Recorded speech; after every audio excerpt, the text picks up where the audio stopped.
Assalamu alaikum. My name is Atiya and welcome to my channel. If you are planning to attempt the CSS 2026, so the most important question from the students are how to choose an optional subjects. Optional subjects का जो decision है वो बहुत important होता है किसी भी student के लिए, क्योंकि आपका जितना भी स्कोर है, आपकी एलोकेशन कहीं ना कहीं उसमें आपके ऑप्शनल सब्जेक्ट्स ने ही डिसाइड करनी होती है। आपने ऑलमोस्ट कम से कम 600 और अबव स्कोर आपने अपनी एजुकेशन के लिए कम से कम आपने अचीव करना होता है, जिसके अंदर ऑप्शनल सब्जेक्ट्स का एक बहुत बड़ा रोल होता है।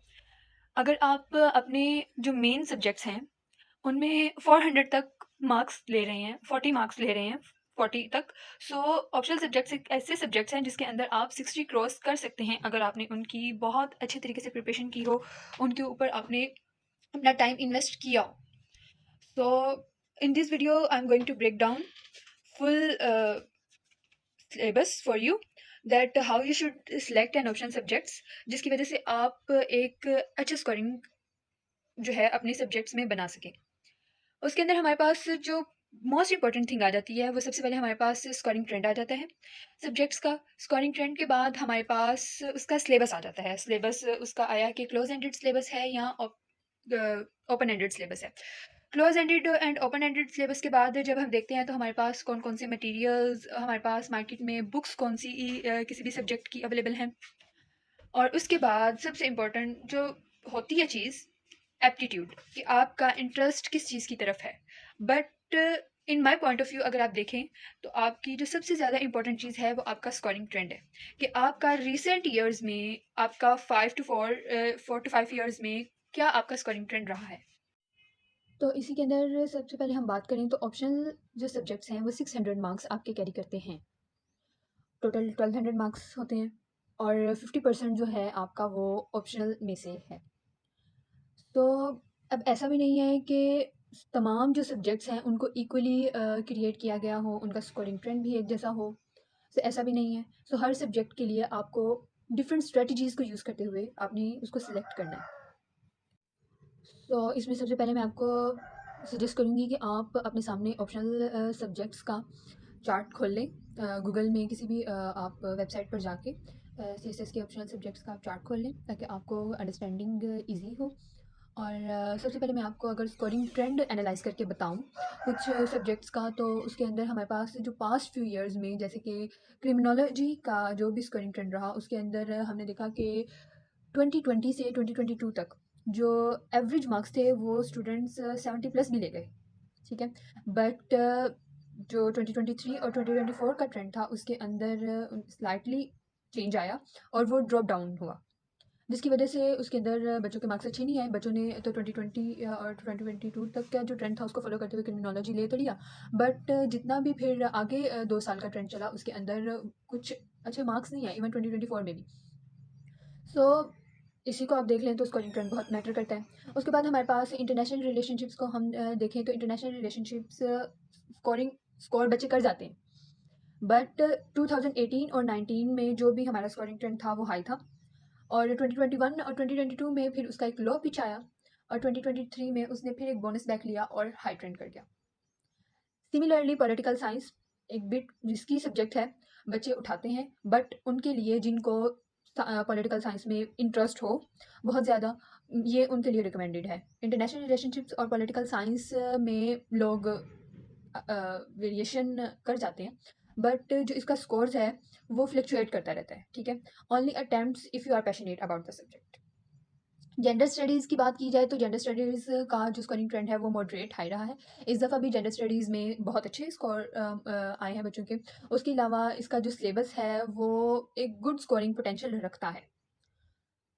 फिर हमारे पास आ जाती है, अगर हम इसी तरह इन्वायरमेंटल साइंस की बात करें तो इन्वायरमेंटल साइंस उन बच्चों के लिए सब्जेक्ट बेहतर है जिनका इससे ऑलरेडी उन्होंने इससे रिलेटेड पिछला सिलेबस पढ़ा हो।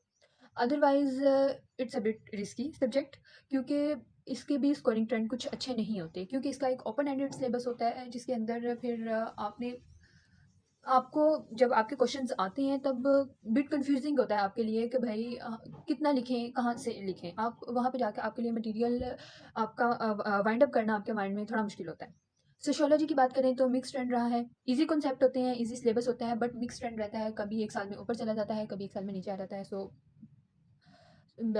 आप डिसाइड करें अपने एप्टीट्यूड के बेस पर इसको, और आप देखें कि आप इसके अंदर इसका पेपर आपने सबसे पहले जो आपकी सबसे ईज़ी चीज़ है ना, वो ये है कि आप डाउनलोड करें पेपर, और पेपर डाउनलोड करने के बाद आप उस पेपर को देख रहे हैं और पेपर को एनालाइज़ करें और इस चीज़ की तरफ जाएँ कि अगर तो आप उसको पढ़ने के बाद आपको लगता है कि आप इसी टाइम पर 60 से 70% पेपर आप अभी अटेम्प्ट कर सकते हैं, so you can go for that.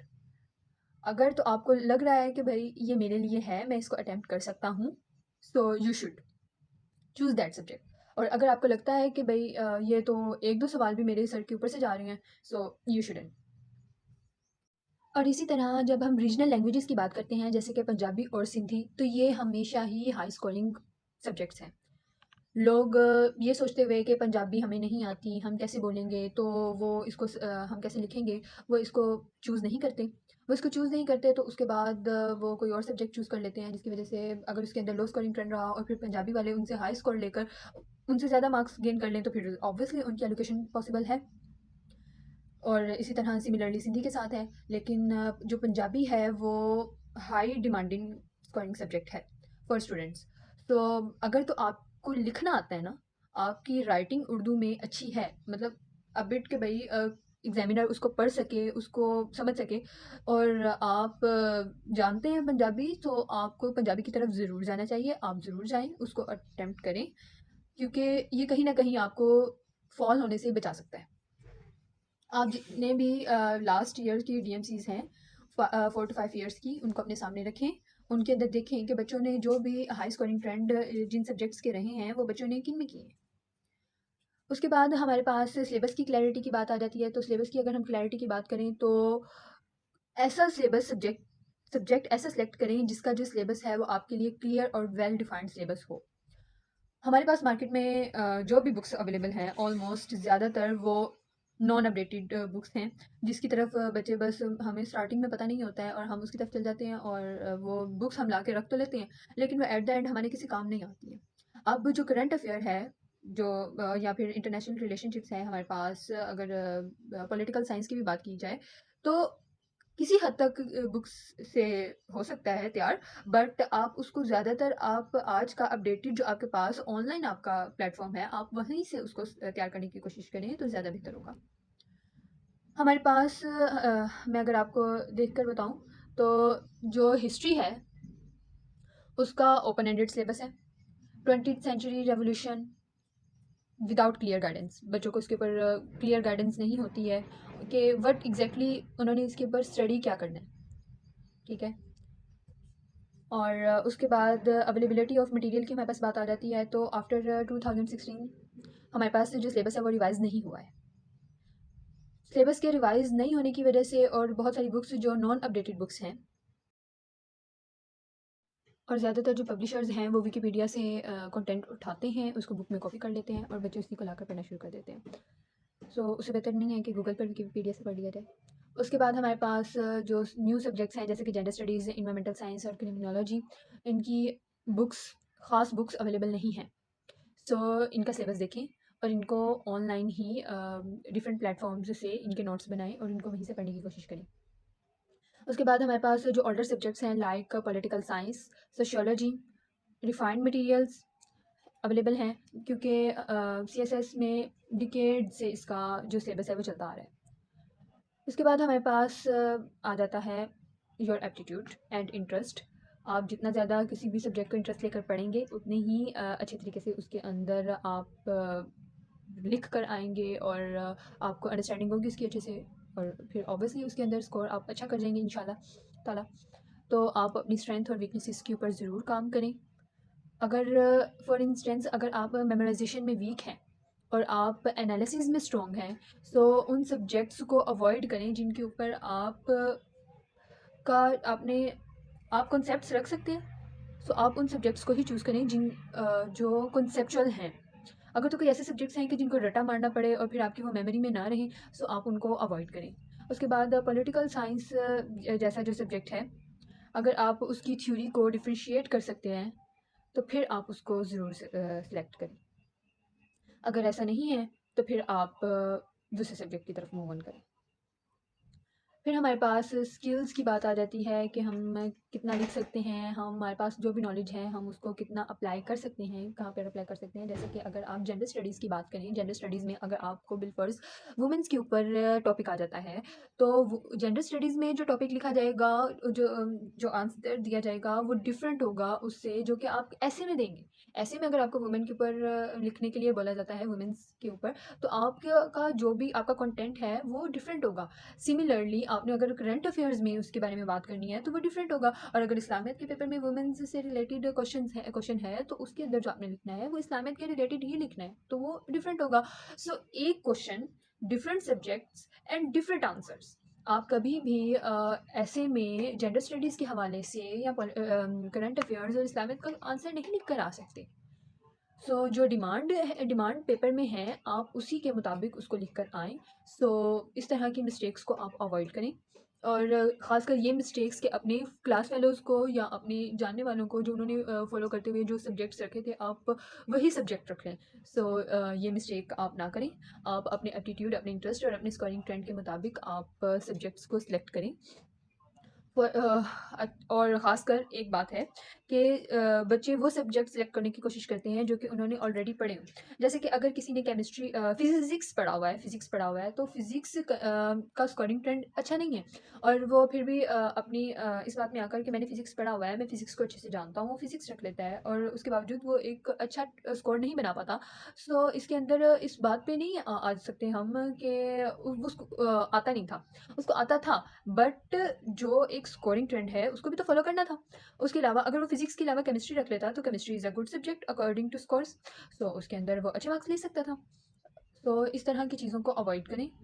इस बात पे ना रहें कि भई मैंने ये ऑलरेडी पढ़ा हुआ है। अब जैसे कि पब्लिक एडमिनिस्ट्रेशन है, सो वो उन्हीं बच्चों को सिलेक्टेड है जो कि उन्होंने ऑलरेडी उसके ऊपर जिन्होंने डिग्री की हुई है या जिनके लिए वो बहुत ज़्यादा उसके बारे में नॉलेज रखते हैं।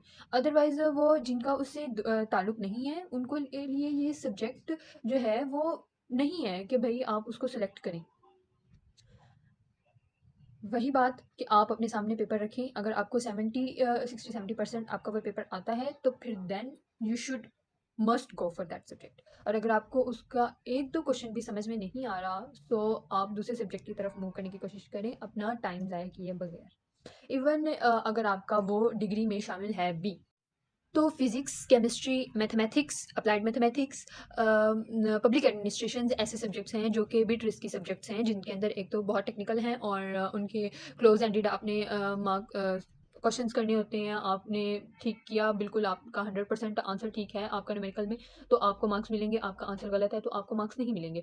सो इन चीज़ों को अवॉइड करें, ठीक है? और उसके बाद जो मेरी आपको फाइनल एडवाइस है वो आप किसी भी आप अपने मेंटोर के पास ज़रूर जाएँ। आप उनके साथ अपना इंटरेस्ट, अपना जो आपके सब्जेक्ट्स हैं वो डिस्कस ज़रूर करें।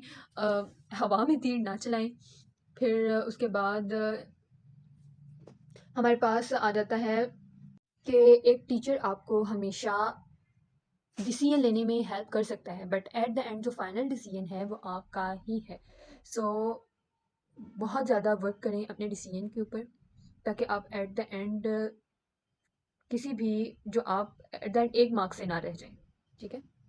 सो एट द एंड अगर आपको वीडियो कहीं से भी हेल्पफुल रही हो, सो चेक लाइक, सब्सक्राइब, और उसके अलावा आप कमेंट में अपने ऑप्शनल सब्जेक्ट्स का जो भी आपने उनका सेलेक्ट किया है वो उसको ज़रूर शेयर करें। मेबी आप का जो चूज़ करने का तरीका है वो किसी और के हेल्प में आ जाए। उसके बाद it's not about the choosing, it's about what's trending, so choose about the trends. तो जो आपको सूट करता है वही चूज़ करें। Best of luck. वैसे भी टाइम कम रह गया है, सो बहुत सारे बच्चों ने प्रिपरेशन अभी स्टार्ट की होगी, अभी करेंगे। आई होप कि इस दफ़ा का जो स्कोर है वो 2024 के स्कोर से 2025 का जब आए तो वो अच्छा ही आए, ताकि आगे 2026 के लिए बच्चों को मोटिवेशन अच्छी मिल सके। ओके, अल्लाह हाफ़िज़। अल्लाह पाक आप सबको अपनी ज़बान में रखे।